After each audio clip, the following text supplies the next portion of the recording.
Combien de temps Jésus a-t-il pris pour former les apôtres et les disciples qui suivaient? Et au moment de la croix, juste après la mort de Jésus, combien étaient totalement convaincus de l'identité de Jésus? Réfléchissez bien à ça. Quand Jésus est mort sur la croix, même parmi les disciples, même parmi les apôtres, combien étaient vraiment persuadés, convaincus dans leur cœur de l'identité de Jésus? C'est ce qu'on va essayer de voir ce matin alors.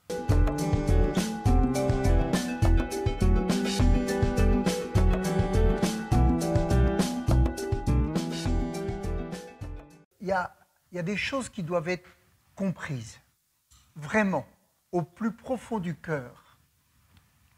Parce que ces disciples qui étaient là, quand Jésus est mort sur la croix, tout s'est effondré. Et ça se comprend, parce qu'il était avec eux, ils avaient une espérance extraordinaire.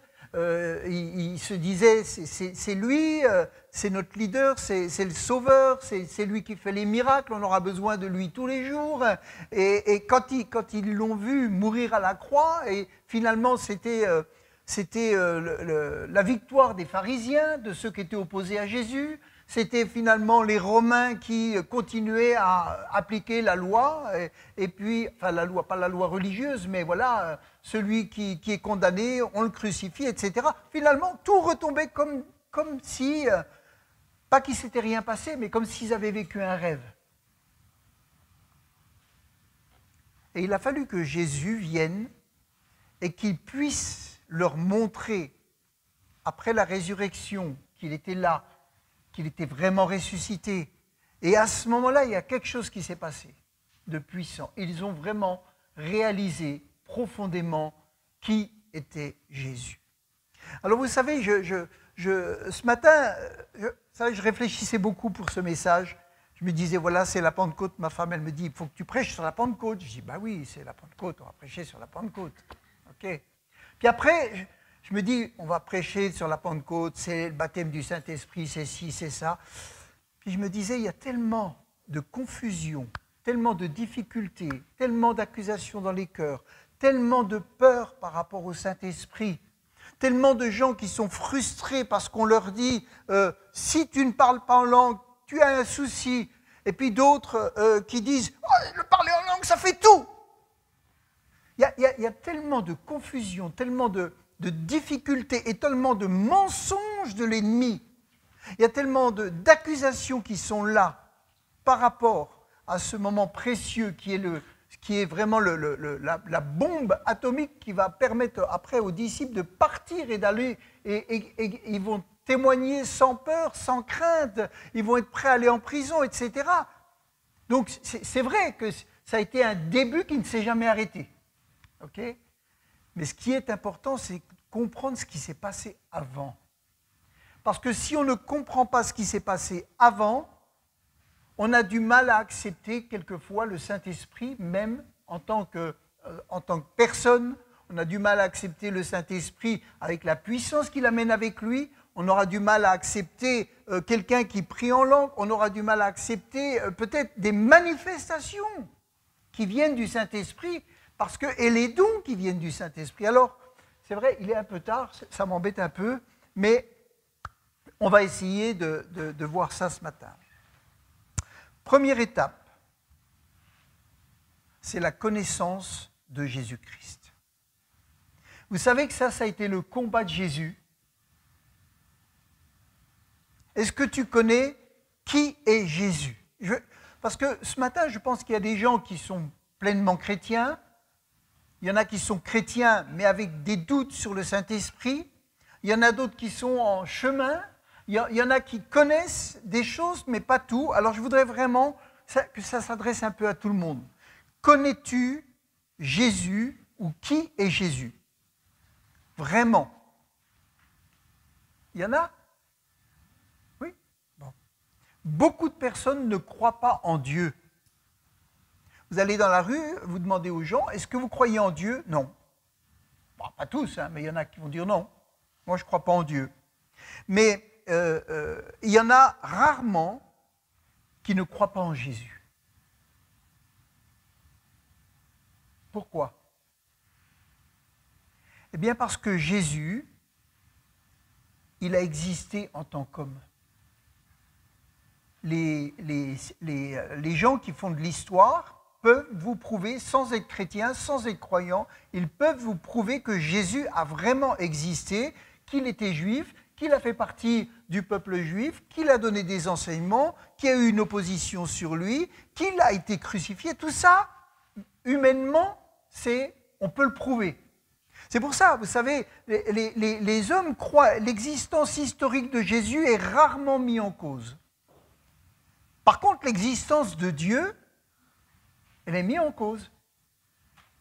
Parce que Dieu est esprit, alors que Jésus, il a été vu, il a marché sur la terre, et il a dit des choses, il y a des paroles qui sont rapportées, etc., etc. Et il est généralement reconnu que Jésus est un homme juif qui a réellement existé en Israël. Les musulmans croient en Jésus.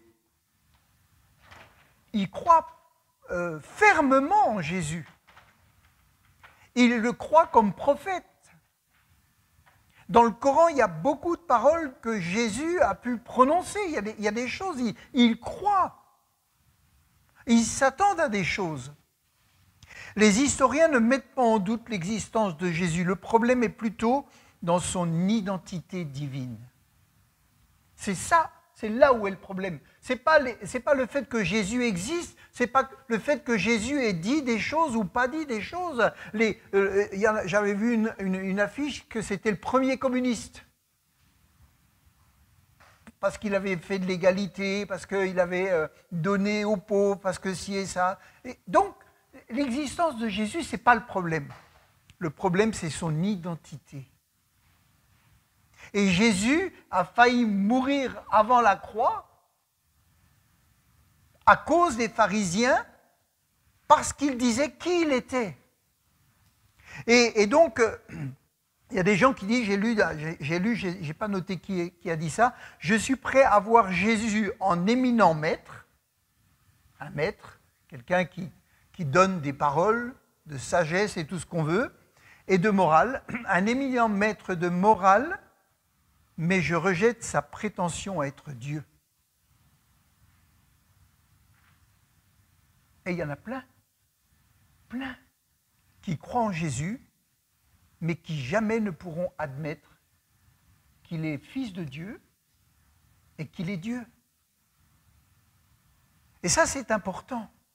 Parce que vous voyez, si aujourd'hui vous désirez le baptême du Saint-Esprit, si aujourd'hui vous désirez avoir une vie de l'Esprit, ou si aujourd'hui vous voulez être rempli du Saint-Esprit, il faut commencer par là.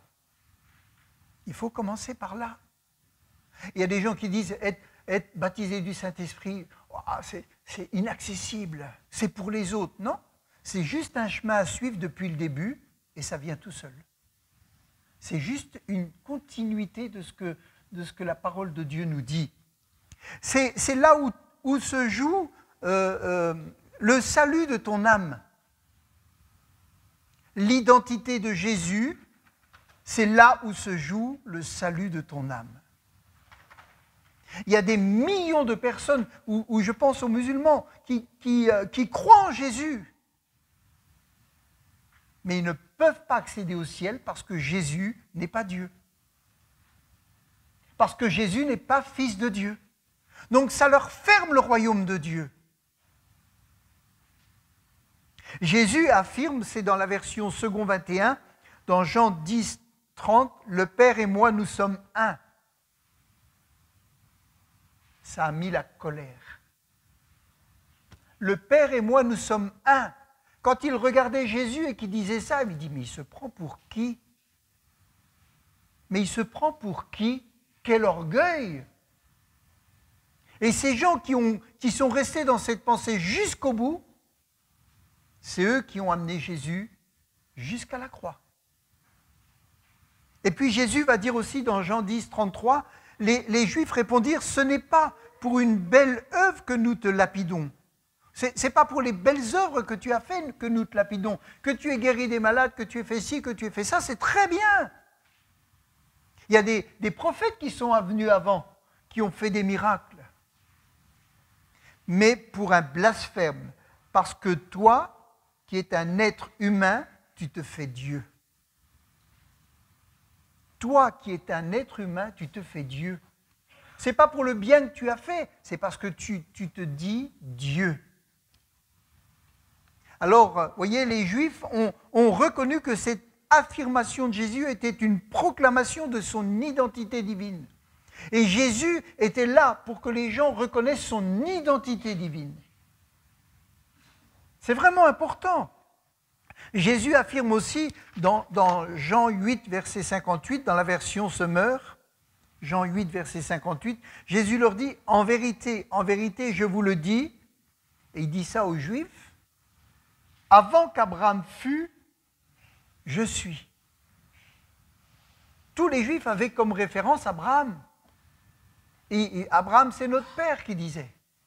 Et Jésus leur dit, avant qu'Abraham fût, je suis. Et il était là devant eux, il était né, 30 ans avant. Et il dit, j'étais là avant Abraham. Mais c'est terrible pour eux. C'est terrible. Alors ils levèrent des pierres pour le jeter contre lui, mais Jésus se cacha et sortit du temple, ayant passé au travers d'eux, et ainsi il s'en alla. C'est pour ça que je te pose la question ce matin. Je te pose cette question, qui est Jésus pour toi ? Et ça, c'est le début.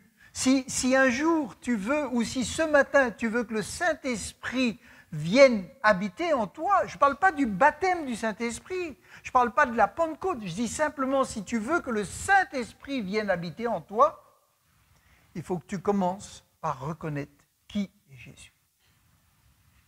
Pas simplement en tant qu'homme, mais en tant que Dieu. Est-il le Fils de Dieu ? Est-ce qu'il est pour toi le Fils de Dieu ? Est-ce que tu peux proclamer ce matin de ta bouche, Jésus est le Fils de Dieu et il est Dieu lui-même ? Est-ce que tu peux le faire ? Eh bien, fais-le. Vas-y, allez-y. Est-ce qu'il y en a qui n'arrivent pas à dire ça ?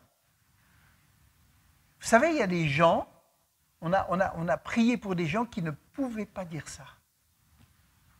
Ils n'arrivaient pas à prononcer l'identité de Jésus. Et ça montre qu'il y a un obstacle spirituel. Ça montre qu'il y a une résistance. Ça montre qu'il y a déjà une difficulté qui empêchera la personne d'aller plus loin. Donc il faut prendre les choses étape par étape. Il est Dieu, il est Fils de Dieu. Ça veut dire, comme on disait la semaine dernière, que Dieu est aussi un Père. Okay ? A-t-il existé avant de venir sur terre ? Est-ce que tu peux le dire ? Oui, Jésus existait avant de venir sur terre. Ok ? Bon, c'est bien. Jean 1, dans la version Semeur, il est dit au commencement, je vais un petit peu vite sur les versets, au commencement était celui qui est la parole de Dieu. Ok ? Il était avec Dieu et il était, c'est bien, c'est marqué, et il était lui-même Dieu. Ça doit rentrer dans votre tête et ça doit descendre dans votre cœur. C'est vraiment, vous savez, ça paraît, pour certains qui ont tout compris dans ce sens-là, ça paraît banal. Mais c'est un enjeu spirituel immense. Si tu n'arrives pas à croire ça, tu ne peux pas rentrer dans le ciel. Tu ne peux pas être sauvé. Il faut que l'identité de Jésus soit vraiment ancrée dans ton cœur. Il était avec Dieu, il était lui-même Dieu. Au commencement, il était avec Dieu. Donc là, vous voyez le Père, créateur, enfin le Père, et vous voyez Jésus qui était là avant la création du monde et qui ensuite, va être fait fils dans le sens où il va venir sur terre. Si on lit encore un passage dans Jean 1, verset 14, Jean 1, verset 14, la version Semeur, et il est dit là, celui qui est la parole est devenu homme. Ok ? Celui qui est la parole est devenu homme. Et il a vécu parmi nous. Nous avons contemplé sa gloire, la gloire du Fils unique envoyé par son Père, plénitude de grâce et de vérité.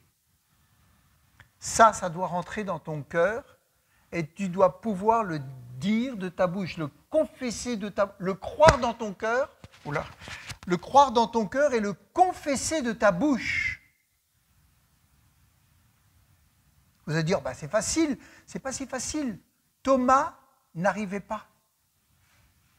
Thomas, qui avait passé 3 ans avec Jésus, qui avait vu des miracles en quantité, il ne croyait pas que Jésus était ressuscité. Pourquoi? Parce qu'il n'arrivait pas à croire qu'il était Dieu. Et il a fallu que Jésus fasse une intervention particulière auprès de Thomas. Et il est dit dans Jean 20, verset 28, je vous le lis, Thomas lui dit, « Mon Seigneur et mon Dieu. » Et Jésus lui répond, « Parce que tu m'as vu, tu crois. » Lui dit Jésus, « Heureux ceux qui croient sans avoir vu. »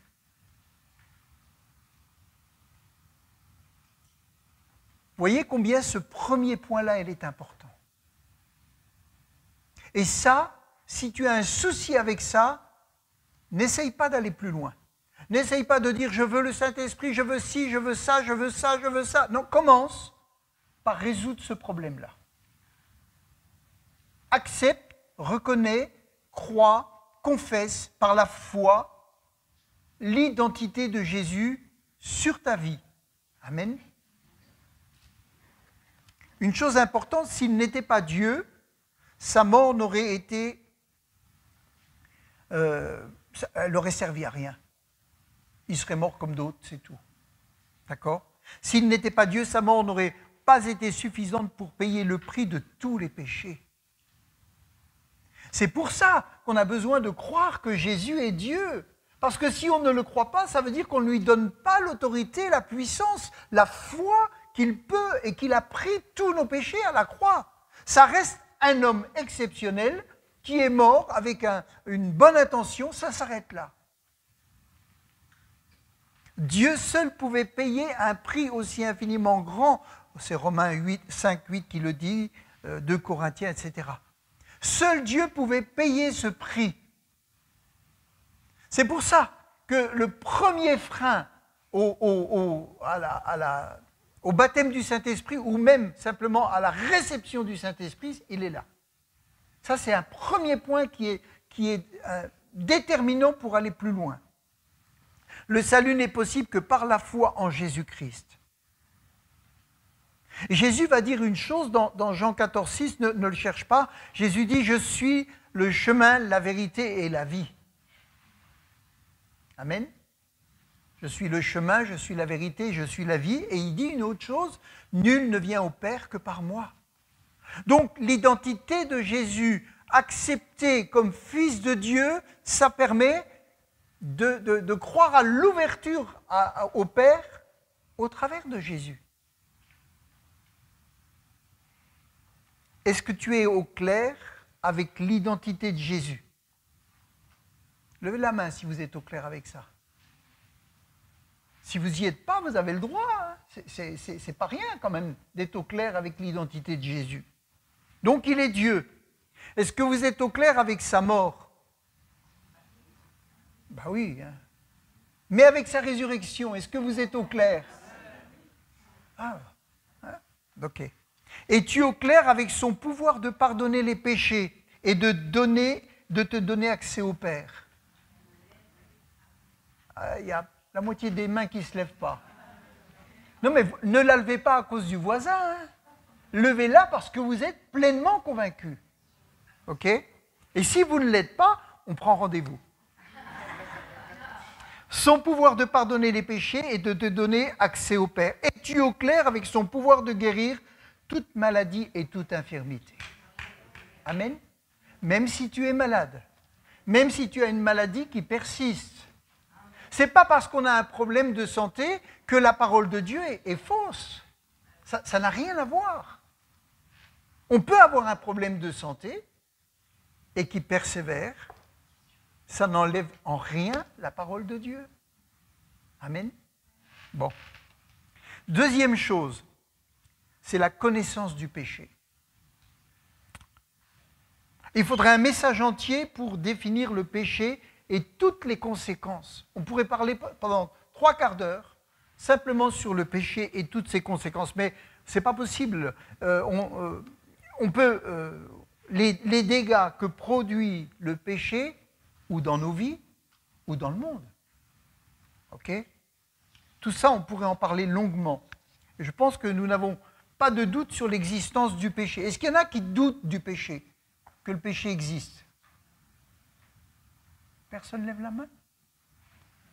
Ah si, j'ai vu une main se lever. En gros, on ne doute pas que le péché existe parce qu'il se traduit, il est visible dans la misère du monde. Il est visible dans les conflits familiaux, il est visible dans les conflits sociaux, il est visible dans les conflits mondiaux, il est visible dans les tensions, il est visible dans la haine, il est visible dans le meurtre, il est visible dans tout ça. On sait qu'il y a, si les gens ne disent pas péché, ils disent malheur. Mais le péché est un malheur qui existe depuis Adam. C'est un malheur. C'est un malheur tellement profond, eh bien qu'il a fallu que Dieu donne sa vie pour arrêter la puissance du mal. Vous vous rendez compte? Donc, le mal, on voit aussi le malheur autour de nous et nous l'avons vu sur nous. Il y a des gens qui disent « mais moi, je n'ai pas péché ». Mais ils sont sincères quand ils disent ça, parce qu'ils ne comprennent pas ce qu'est le péché. Parce que la valeur pour eux du péché, c'est quelqu'un qui a violé, mais pas quelqu'un qui a menti. C'est pas quelqu'un qui a fraudé aux impôts. Bon, ils nous piquent assez d'argent comme ça. Hein. Bon, si on leur en pique un peu, ça fait l'équilibre. Il y a des gens qui parlent comme ça. Parce que pour eux, c'est pas un péché. C'est pour ça qu'on a besoin que le Saint-Esprit puisse nous convaincre qu'on est des pécheurs. Parce qu'autrement, notre règle à nous, eh ben, elle va être en fonction de notre culture, elle va être en fonction de ce qu'on a appris, du modèle qu'on a eu. Mais notre modèle, ça doit être la Bible. C'est le Saint-Esprit qui convainc qu'on est des pécheurs devant Dieu. La Bible nous dit aussi dans Romains 6, verset 23, version second 21, « En effet, le salaire du péché, c'est la mort. Mais le don gratuit de Dieu, c'est la vie éternelle en Jésus-Christ, notre Seigneur. » Donc, vous voyez, avoir la notion du péché, c'est très important. Parce que la Bible dit que le salaire du péché, c'est la mort. Mais ce n'est pas la mort physique seulement. C'est aussi une mort éternelle, c'est-à-dire une séparation. C'est même pas qu'on meurt, qu'on n'existe plus, c'est qu'on est séparé de Dieu pour l'éternité. C'est ça que ça veut dire. Et une définition du péché, le péché est une condition humaine de séparation ou d'éloignement envers Dieu qui découle d'une attitude intérieure de rébellion contre lui. Voilà une définition que j'ai trouvée. Et si on lit dans Marc 7, verset 20, dans Paroles vivantes, Marc 7, verset 20,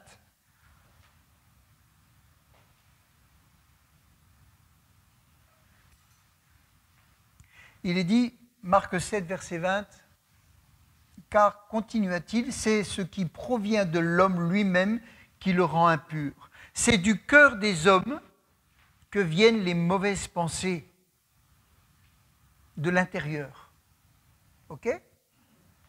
Donc quelqu'un qui dit « moi j'ai pas de péché », s'il analyse un peu sa vie, il ne peut pas dire qu'il n'a pas de péché. Il ne peut pas. Rien que les mauvaises pensées. Bon. Ok ? Alors on étudie en ce moment qu'il y a des pensées qui viennent de nous et il y a des pensées qui viennent de l'ennemi. D'accord ? Ok ? Il est dit l'envie de donner libre cours aux instincts sexuels, de voler, de tuer, de commettre des adultères, de dépouiller les autres, de les tromper, de les laisser aller sans pudeur à des actes immoraux, de s'approprier les biens d'autrui, de dire du mal d'eux et de se croire meilleur que tous. Bref, de céder à toutes les folies que conçoit un cœur déréglé. Toutes ces vilainies viennent de l'intérieur. Ce sont elles qui souillent l'homme et le rendent impur. Le péché, il est là. Et je vais vous dire, même si vous êtes chrétien, le péché, il veut toujours agir, parce que notre nature humaine, elle est imbibée de péché. Ok ? Si, comme le dit ce passage, nous sommes tous pécheurs, impurs, et finalement sous l'influence du diable, à qui l'homme a donné son pouvoir dans le jardin d'Éden, alors la conclusion, elle est simple, nous avons besoin de Jésus. Nous avons besoin de pardon. Nous avons besoin de repentance pour accéder à Dieu. Amen. Donc, comprendre ça, comprendre le péché, c'est comprendre qu'on ne peut pas s'en sortir tout seul. Et qu'on a vraiment besoin de ce Jésus, pas homme, mais de ce Jésus Dieu, qui est venu porter nos péchés. Amen. Si vous avez ces deux points-là déjà, vous commencez à vous approcher de la bénédiction du Saint-Esprit. Amen. Jésus nous a dit qu'il est venu mourir pour nos péchés. Alors cela veut dire qu'il y a une solution. Comment s'appelle cette solution? Comment s'appelle cette solution? On va voir que non. On va voir que non. La solution, c'est le sang de Jésus. Ok? C'est le sang de Jésus. Matthieu 26, verset 27, dans la version Semeur, il est dit « Ensuite, il prit une coupe, et après avoir remercié Dieu, il la leur donna en disant « Buvez-en tous, ceci est mon sang. » Ceci est mon sang. Alors, il n'était encore pas mort, mais il disait, voilà, il leur montrait que, là, il prenait la coupe avec le pain, le vin, il disait, voilà, ça, c'est ce qui va se passer en quelque sorte. Ceci est mon sang, par lequel est scellée l'alliance. Il va être versé pour beaucoup d'hommes, afin que leurs péchés soient pardonnés. C'est le sang de Jésus qui purifie de tout péché. Amen. Voyez combien les étapes sont importantes. Si vous ne comprenez pas ou si vous refusez l'identité de Jésus, son sang, vous n'allez pas croire que son sang, puisque son sang est divin. Vous n'allez pas croire que son sang a le pouvoir de pardonner vos péchés. Troisième étape, la connaissance du salut. Sauver quelqu'un. Qu'est-ce que veut dire sauver quelqu'un? Qu'est-ce que ça veut dire, sauver quelqu'un?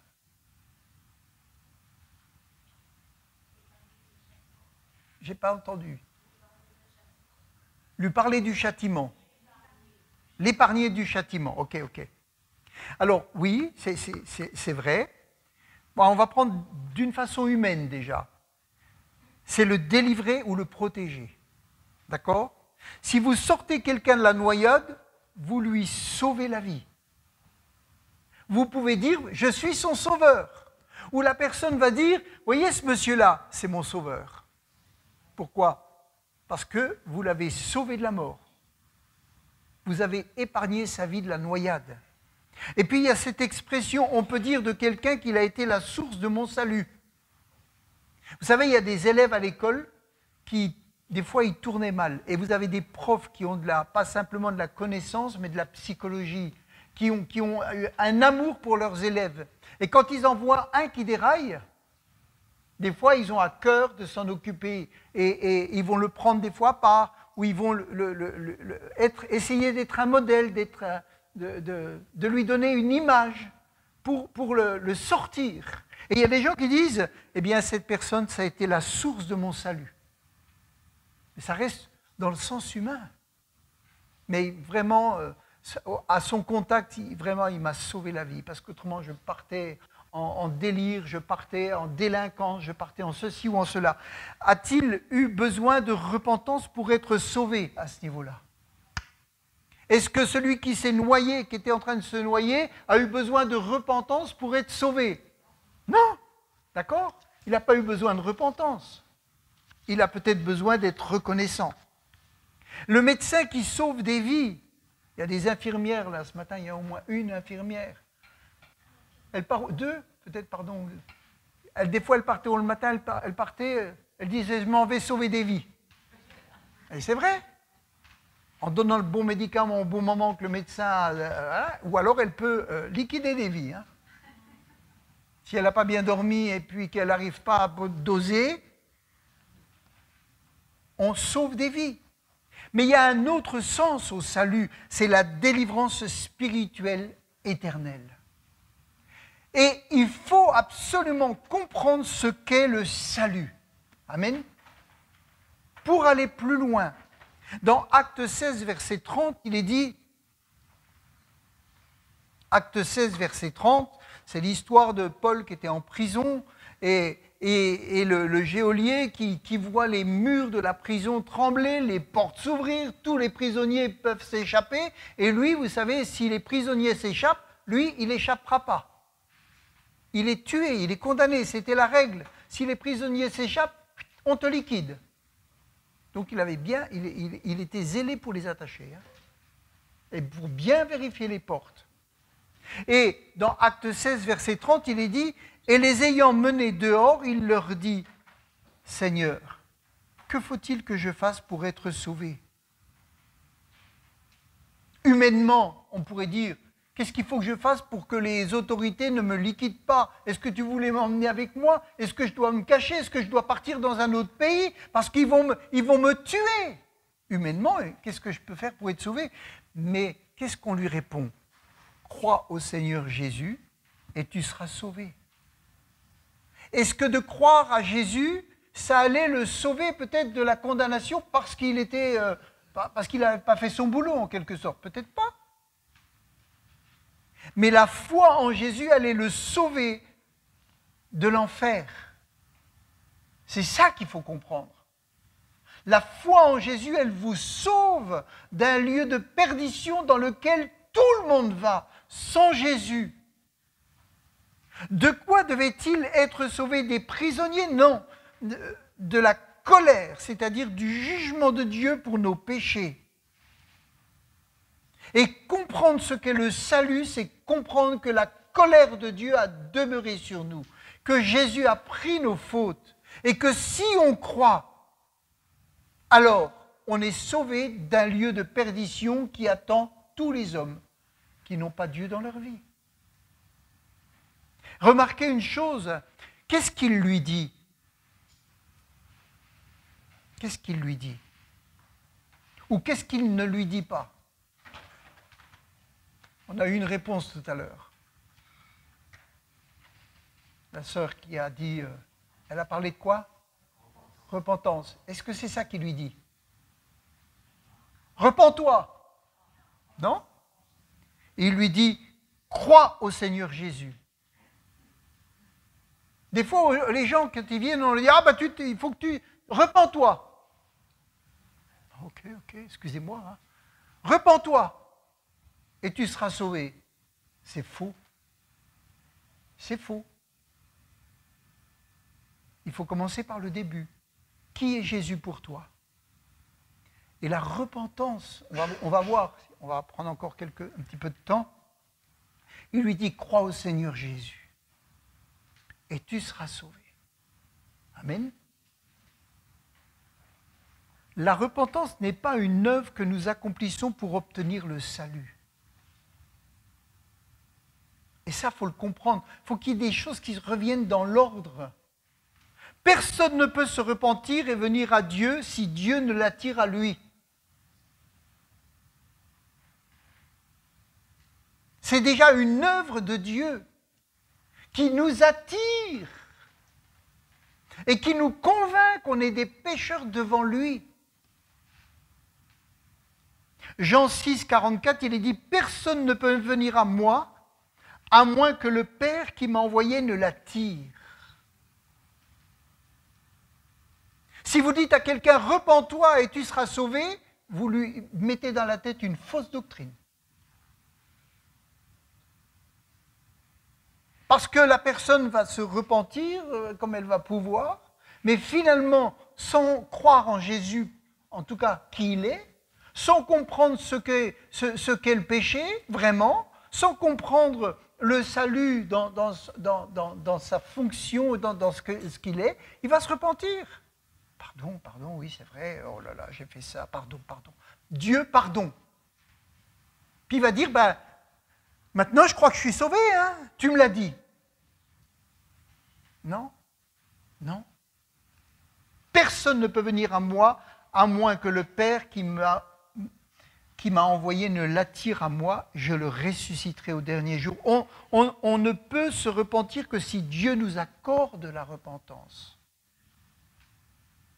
Il est impossible de mettre sa foi en Jésus-Christ comme sauveur sans d'abord changer d'avis à son sujet et au sujet de son œuvre. C'est pour ça qu'il est important de comprendre l'identité de Jésus et de l'accepter.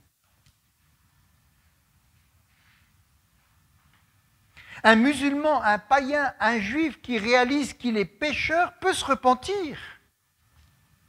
Mais s'il ne change pas d'avis en ce qui concerne Jésus, est-ce qu'il sera sauvé? Non. Donc la repentance ne sauve pas. C'est Jésus qui sauve. Et Jésus nous sauve quand on accepte de qui il est, ce qu'il fait, ce qu'il a fait, d'où il vient, où il va, et quelle puissance il a en lui. Donc, un musulman, un païen, un juif ou n'importe qui, à un moment donné, sent que sa vie déraille et qui a une culture religieuse, et qui à un moment donné, je fais beaucoup de bêtises, je suis musulman, je bois de l'alcool, je fume, je fais ci, je fais ça, je ne suis pas un vrai musulman. Oh Dieu, pardon. Je veux vraiment être un vrai musulman. Alors je vais faire des efforts. Est-ce qu'il est sauvé? Même si sa repentance peut être sincère, est-ce qu'il est sauvé? Non. Ok? Donc il y a des gens qui peuvent se repentir, mais n'ayant pas Jésus, ils n'ont pas d'accès auprès du Père. Sa repentance ne lui donnera pas le salut. Peut-être une meilleure conscience. Peut-être qu'il se sentira mieux. Et c'est bien. Mais ça ne lui donnera pas le salut. Acte 5, verset 31. Dieu l'a élevé à sa droite comme prince et sauveur pour donner à Israël la repentance et le pardon des péchés. Donc l'œuvre de Jésus à la croix, ça permet ensuite à ceux qui croient en lui d'accéder à cette repentance qui est spirituelle, qui vient du Saint-Esprit et qui amène la personne. La repentance, elle n'est possible que par la grâce. Rien ne vient de nous. On ne peut pas se vanter, frères et sœurs, on ne peut pas se vanter. C'est Dieu qui a tout fait. Amen. Étape numéro 4. La connaissance de la repentance. La repentance biblique par rapport au salut, passer du rejet de Christ à la foi en lui. Ça, le mot repentance, il veut dire ça aussi. Passer d'un rejet de Jésus à accepter qui il est. Dans la Bible, la repentance conduit toujours à un changement de comportement. La repentance, ce n'est pas seulement demander pardon pour un péché. Parce qu'on peut demander 1000 fois pardon pour un péché et recommencer 1000 fois. Est-ce que ça ne vous arrive pas?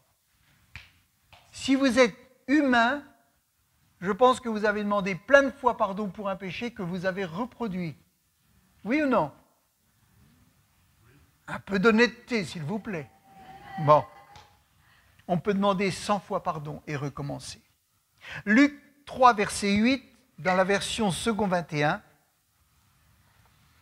qu'est-ce qu'il est dit? Luc 3, verset 8, produisez donc des fruits qui confirment c'est second 21, qui confirment votre changement d'attitude. Produisez des fruits qui confirment votre changement d'attitude. Et ne vous mettez pas à dire en vous-même, nous avons Abraham pour ancêtre. Il parlait aux Juifs. En effet, je vous déclare que de ces pierres, Dieu peut faire naître des descendants d'Abraham. Donc il disait, mais nous, on se repent. Oui, mais votre attitude ne change pas. Vous ne croyez toujours pas en moi. Vous n'acceptez pas toujours mon identité. Vous ne reconnaissez pas que vous êtes des pécheurs et que vous avez besoin aujourd'hui d'autre chose que des sacrifices. Acte 3, verset 19, il est dit « Changez donc d'attitude et convertissez-vous pour que vos péchés soient effacés. » Donc une repentance amène un changement. Amen. Acte 26, verset 20, je le cherche, il est dit aux habitants ne cherche pas, aux habitants de Damas d'abord, puis à ceux de Jérusalem, dans toute la Judée et aux non-juifs, j'ai annoncé qu'ils devaient se repentir, se tourner vers Dieu en adoptant une manière d'agir qui confirme leur changement d'attitude. Il y a une définition que j'ai trouvée qui est intéressante.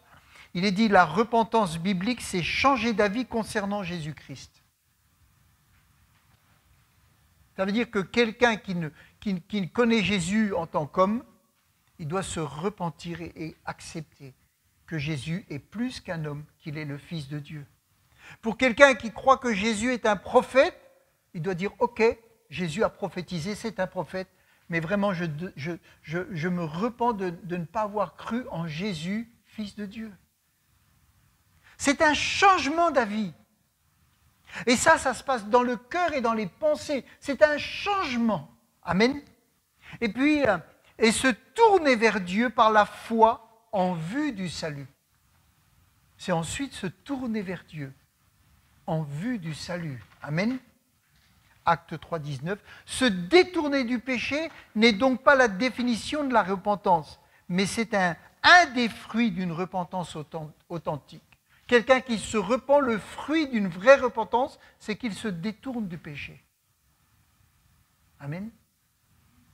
Ça ne veut pas dire qu'il ne péchera plus. Ça veut dire qu'il y a quelque chose qui s'est passé qui le fait se détourner du péché. Amen. C'est basé sur la foi au Seigneur Jésus. C'est même pas basé sur l'œuvre. Oh, j'ai fait une vraie repentance. Hein. J'ai fait une repentance avec un jeûne. Alors, Dieu doit regarder tout ça. Zéro. C'est Jésus-Christ. Amen. Amen. Et puis, une cinquième étape, c'est la reconnaissance du Saint-Esprit. Le Saint-Esprit, il est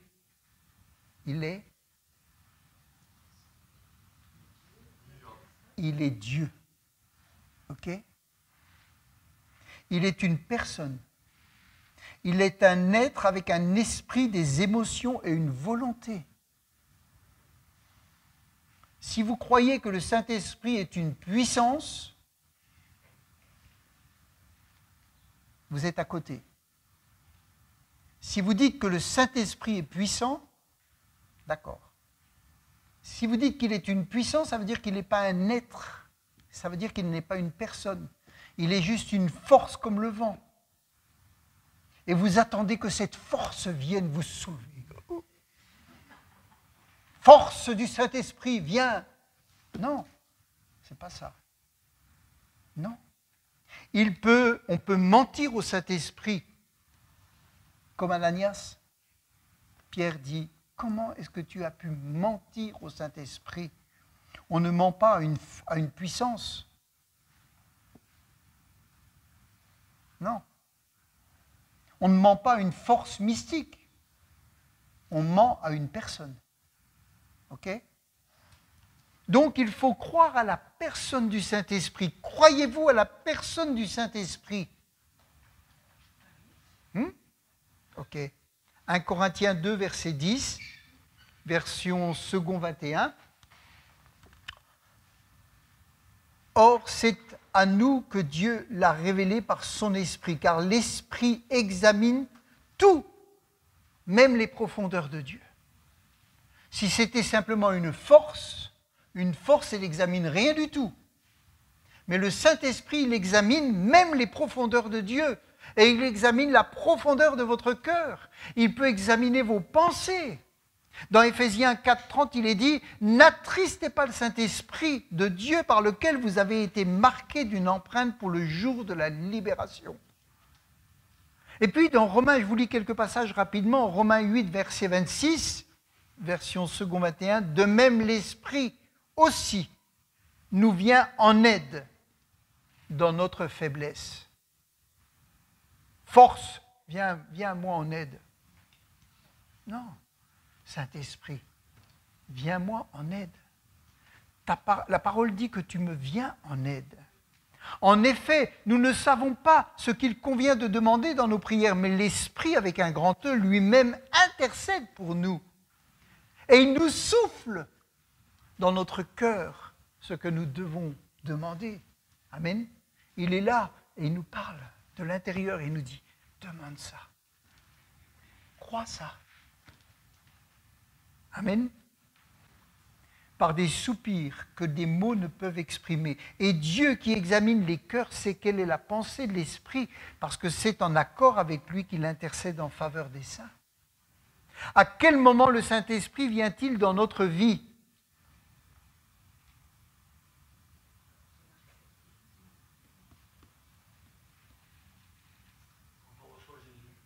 Quand on reçoit Jésus. Ah, je croyais que c'était à la Pentecôte. C'est pas à la Pentecôte? Oh, ben on est déçus. Hein. Un petit peu. Hein. À quel moment le Saint-Esprit vient-il dans notre vie? Dès que nous sommes nés de nouveau. Le Saint-Esprit vient habiter en nous dès que nous sommes nés de nouveau. Donc la frustration, le Saint-Esprit, je ne l'ai pas parce que je ne parle pas en langue. C'est faux. OK? Si vous êtes né de nouveau, si vous avez reçu Jésus, si vous avez passé, compris, accepté, vécu les étapes qu'on a vues, le Saint-Esprit est en vous. Amen. Vous êtes digne, vous êtes scellé du Saint-Esprit, vous appartenez à Dieu, il vous garde, il vous parle, il peut vous conduire, il peut vous éclairer sur la parole. Il est là. Amen. Jean 20, verset 20, Jean 20, verset 20, la version Semeur, il est dit, je vais finir quand même, ce même dimanche, dans la soirée, les disciples étaient dans la maison dont ils avaient verrouillé les portes parce qu'ils avaient peur des chefs des Juifs. Jésus vint, il se trouva là au milieu d'eux et leur dit « Que la paix soit avec vous. » Ça fait du bien, hein? Tout en disant cela, il leur montra ses mains et son côté. Les disciples furent remplis de joie parce qu'ils voyaient le Seigneur. Tout ça, c'est humain. Hein? Ils ne le voient pas, ils pleurent. Ils ont peur, ils se cachent, ils s'enferment. Ils le voient, tout va bien. Simplement, ils n'allaient plus le voir après. Hein? Il allait mourir sur la croix, il allait partir. Que la paix soit avec vous, leur dit-il de nouveau. Comme mon Père m'a envoyé, moi aussi je vous envoie. Après avoir dit cela, qu'est-ce qu'il a fait? Après avoir dit cela, il souffla sur eux et continua. Et il dit quoi? Recevez le Saint-Esprit. Est-ce que c'était la Pentecôte? Il me semble que non. Hein? C'était un peu après. Est-ce qu'ils avaient reçu le Saint-Esprit? Oui ou non? Ou alors Jésus, comme il avait été crucifié, hein, il était un peu... il ne savait pas trop. Hein? Il ne savait plus les dates, hein, c'est ça? Non, ils avaient reçu le Saint-Esprit. Recevez le Saint-Esprit. Ceux à qui vous remettrez leurs péchés seront remis, etc. La conversion, le fait de recevoir Jésus, et surtout, parce qu'à ce moment-là, quand Jésus était avec eux, avec les mains, les pieds percés, ils ont vraiment compris l'identité de Jésus. Ils ont vraiment compris, même si par révélation, Pierre un jour va dire « Tu es le Fils de Dieu, tu es le Sauveur ». Par révélation, il a sorti ça. Oh. Ok ? Mais là, il voit Jésus ressuscité, les mains, les pieds percés, il avait vaincu la mort. Il avait vaincu toute la puissance du mal, parce que la mort, c'est Satan qui tenait les hommes dans la mort. Mais il a vaincu ça. Donc là, ils ne doutent plus. Ils reçoivent le Saint-Esprit.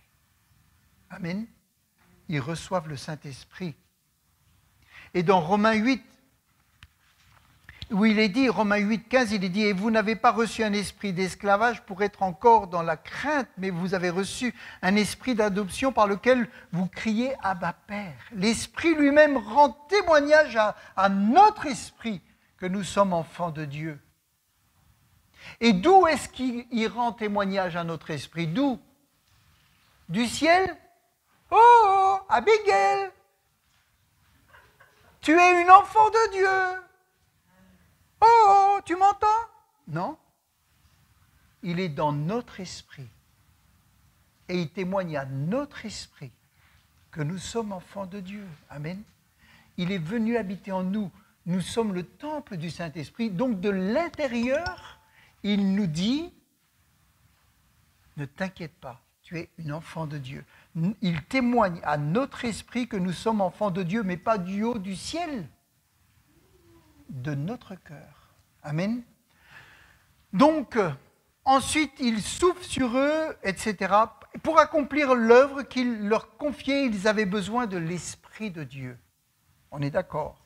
Christ ne nous confie jamais une tâche sans nous donner les moyens nécessaires de l'accomplir. S'il dit qu'on est enfant de Dieu, nous allons être confrontés à qui? À l'ennemi.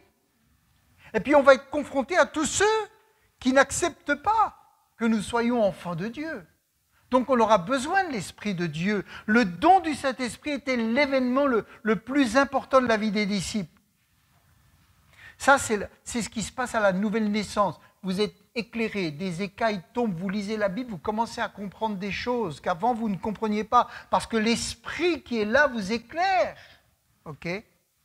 Personne ne peut être chrétien avant d'avoir reçu le Saint-Esprit. Si quelqu'un n'a pas reçu l'Esprit de Christ, il ne lui appartient pas.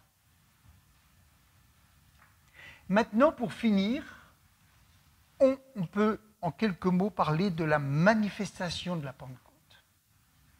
Et j'ai fait exprès de ne pas dire la Pentecôte, la Pentecôte, la Pentecôte, et puis dire il faut qu'à la fin du culte vous soyez tous baptisés, que le feu descende, parce qu'il y a plein d'étapes avant que beaucoup n'ont pas compris, réalisé, pour lesquelles ils n'ont pas confessé, etc. Alors après, ils sont frustrés et Satan leur dit « T'as vu, t'es pas un bon chrétien, toi. Tu ne pries pas en langue, tu ne parles pas en langue, tu n'es pas visité, tu n'as pas vu la flamme, tu n'as pas fait ci, tu n'as pas fait ça, tu n'es pas tombé, tu n'as pas eu 50 révélations, tu n'es pas un vrai chrétien. » Faux. Faux. Si tu es né de nouveau, le Saint-Esprit habite en toi. Ok? Amen. Seconde manifestation. La seconde manifestation. Le jour de la Pentecôte, 10 jours après l'ascension de Christ, les disciples furent tous remplis d'Esprit Saint. Ils avaient donc déjà reçu l'Esprit le dimanche de la résurrection de Jésus. Mais à la Pentecôte, ils furent remplis de cet Esprit-là. Ils reçurent les dons du Saint-Esprit. Et ils furent revêtus de la puissance. Et ça, c'est une deuxième expérience. Vous avez plein de chrétiens dans le monde à qui on enseigne eh bien, que le Saint-Esprit habite en nous, mais que la Pentecôte, c'était pour le début. On leur dit ça. On leur dit c'était juste pour les premiers, c'était pour les apôtres. Les dons, c'était pour les apôtres. Maintenant, c'est tout, c'est passé. Alors ils vivent en tant que chrétiens, ils ont l'assurance du salut, et ils se contentent d'une vie où ils n'ont pas cette force qui leur permet d'aller vraiment résister avec autorité, etc. Parce qu'il manque quelque chose. Et puis tous les dons qui vont avec. Il y a donc deux expériences. La réception du Saint-Esprit à la nouvelle naissance. Si quelqu'un n'a pas l'Esprit de Christ, il ne lui appartient pas. Soyez conscients de ça. Et la deuxième expérience, appelée le baptême du Saint-Esprit, ça, c'est ce que vous pouvez recevoir si vous avez déjà tout le reste. Amen. Vous pouvez le recevoir. Et finalement, ce n'est pas un parcours du combattant pour avoir le baptême du Saint-Esprit. C'est juste une suite logique. C'est juste un chemin par lequel vous passez, puis à un moment donné, cette deuxième étape, elle est là, elle est prête pour vous. Vous devez juste la croire comme vous avez cru le reste. Vous devez juste l'accepter comme vous avez accepté les passages d'avant. Et si vous dites, voilà, j'ai l'expérience du salut, je suis sauvé, l'Esprit de Dieu habite en moi, mais j'ai envie de vivre ce qu'ils ont vécu à la Pentecôte. Parce qu'ils n'ont plus eu peur. Parce qu'ils sont allés témoigner. Parce qu'ils étaient prêts à aller en prison. Il y avait une telle... ils étaient tellement remplis, en quelque sorte, qu'ils y allaient, franco. Alors que moi, je n'arrive pas. Je t'aime, Seigneur, mais j'y arrive pas. J'ai besoin de cette expérience supplémentaire. Acte 1, verset 5, il est dit, or un jour qu'il prenait un repas, il leur recommanda de ne pas quitter Jérusalem, mais d'y attendre que son père leur accorde le don qu'il leur avait promis. C'est le don que je vous ai annoncé, leur dit-il, car Jean a baptisé d'eau, mais moi je vais vous baptiser du Saint-Esprit. Il dit, attendez, c'est pas fini. J'ai quelque chose de plus pour vous, c'est le consolateur, parce que moi je vais m'en aller, vous allez avoir besoin d'être boosté. Pour que ma présence physique ne soit plus là et que vous soyez toujours aussi zélés, il faut que je vous envoie le consolateur. Pour eux, c'était encore quelque chose de plus. Donc tout ce message pour dire à ceux qui ont peur du Saint-Esprit, du baptême du Saint-Esprit ou des dons du Saint-Esprit ou du parler en langue, que ce n'est que la continuité de la conversion du baptême d'eau. Rien de plus ni rien de moins. C'est une continuité. OK ? Donc si vous avez peur de Jésus, vous aurez peur du Saint-Esprit. Mais si vous avez accepté Jésus, vous n'aurez plus peur du Saint-Esprit. Ou alors, l'ennemi vous raconte un tas de trucs, vous écoutez n'importe quoi et vous n'écoutez pas ce que dit la Bible. C'est juste une continuité. Alors oui, ça a été éclatant.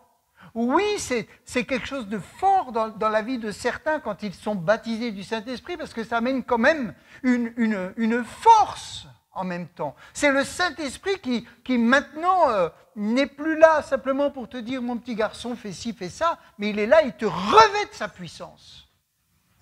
D'accord ? Mais c'est le même esprit qui habite déjà en toi. OK ? Donc c'est un don. C'est juste un don. Et puis, à ceux qui ne voient pas, qui ne voient que par le Saint-Esprit, qui ne voient que par le Saint-Esprit, t'as pas le Saint-Esprit, il y a des étapes extrêmement plus importantes que le baptême du Saint-Esprit qui précède cette visitation merveilleuse qui est nécessaire. Ça veut dire que si vous mettez en avant le baptême du Saint-Esprit, en fait, vous cachez toutes les étapes précédentes qui sont indispensables pour arriver à ce baptême du Saint-Esprit. Donc vous mettez en avant la finalité sans expliquer le reste, et les gens disent, moi, je ne suis pas comme les autres, moi, c'est pas pour moi. Non. Commence par lui expliquer qui est Jésus. Amen. Et à la fin, s'il comprend tout ça et qu'il l'accepte, le Saint-Esprit, ce sera juste une étape. Amen. Qui a donné l'impulsion, la force, le courage et les dons utiles pour la formation et l'avancement de l'Église?